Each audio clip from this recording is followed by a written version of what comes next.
नमस्कार मु डॉक्टर रंजन कुमार साहू आज आम कोलेस्ट्रॉल कौन से बाबद आलोचना करवा।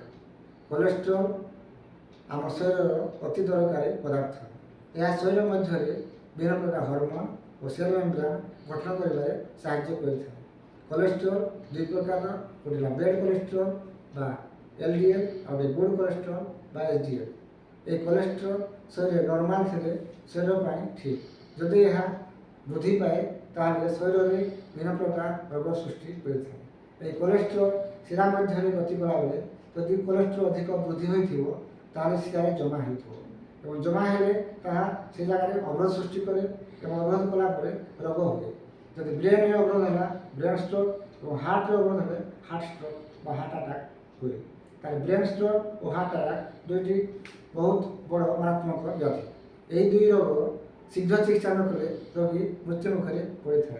तेणु कोलेस्ट्रॉल को नॉर्मल रखा पड़ो। ताहले ये कोलेस्ट्रॉल आम शरीर को क्यों आसे ये कोलेस्ट्रॉल आम शरीर को खाद्य माध्यम शरीर मध्य प्रवेश कर कोलेस्ट्रॉल नॉनभेज जातीय खाद्य एवं तेलरू आम शरीर को आसी है। जो मैंने अधिक नॉनभेज जातीय खाद्य और तेल छुणाछुणी खाद्य अधिक खाती से शरीर में कोलेस्ट्रॉल वृद्धि पाई था। जो मैंने परिश्रम करती ना बसी बसी समय कटाती से कोलेस्ट्रॉल वृद्धि पाई था। तेणु कोलेस्ट्रॉल करने आमको भेजिटेरियन खाद्य खावा पड़ो एवं नॉनभेज जातीय खाद्य त्याग करने पड़ो।